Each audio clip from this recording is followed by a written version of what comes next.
नमस्कार दोस्तों, 10 सितंबर शनिवार से श्राद्ध पक्ष शुरू होने वाला है। इन श्राद्ध पक्ष के 16 दिनों में अगर हम छोटे छोटे उपाय करें तो हमारी कुंडली में अगर पितृदोष है तो पितृदोष में कमी आती है, परेशानी समाप्त होती है। आगे बढ़ने से पहले अगर चैनल से नए जुड़े हैं तो चैनल को जरूर सब्सक्राइब करिएगा, बेल आइकन को प्रेस कर दीजिए जिससे जो भी नई वीडियो अपलोड हो उसका नोटिफिकेशन आपको सबसे पहले मिले। दोस्तों, बात करते हैं सबसे पहले पितृदोष की।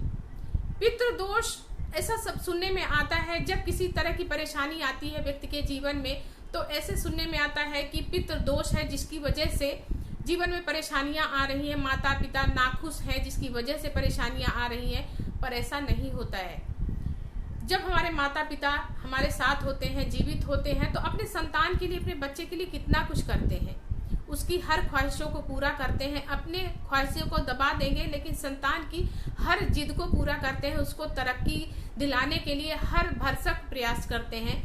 लेकिन अगर वही माता पिता गुजर जाते हैं तो क्या अपने संतान के लिए वो अहित चाहेंगे? कभी भी नहीं चाहते हैं कि उनका संतान कभी भी दुखी हो या उसकी जिंदगी में कोई किसी भी तरह की परेशानी आए। दोस्तों, जब हम पैदा होते हैं, जब कोई भी व्यक्ति पैदा होता है तब उसकी कुंडली में पितृदोष दिखाई देता है। अगर होता है तो दिखाई देता है।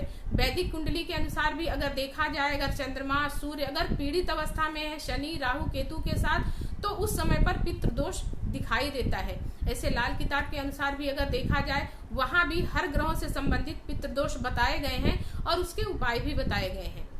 तो ये पितृदोष हमारे माता पिता के द्वारा क्रिएट नहीं होता है। ये हमारे पूर्व जन्म में हमने जो भी बुरे कर्म किए होते हैं, उन बुरे कर्मों के फल के अनुसार हमको इस जन्म में पितृदोष के रूप में उत्पन्न होता है और जीवन में परेशानियां आने लगती हैं।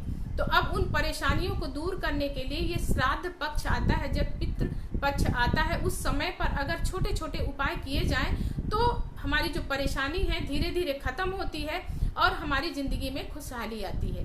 तो सबसे पहले करना क्या चाहिए उपाय? सबसे पहले क्या करना है, जब ये श्राद्ध पक्ष 16 दिनों का शुरू होता है उस समय पर आपको क्या करना है, अपने पितरों के नाम से सबसे पहले दान धर्म जरूर करना चाहिए। जितना ज्यादा आप अन्न का दान, वस्त्र का दान करते हैं, उतना ज्यादा आपके जीवन में खुशहाली आती है। क्योंकि जब आप गरीब को अन्न दान करते हैं, उसकी आत्मा तृप्त होती है भोजन करके, तो उसकी आत्मा से आपको आशीर्वाद निकलता है। कोई भी व्यक्ति आपका दिया हुआ वस्त्र धारण करता है तो उसकी शरीर, उसका तन जब ढक जाता है तब भी आपको आशीर्वाद देता है।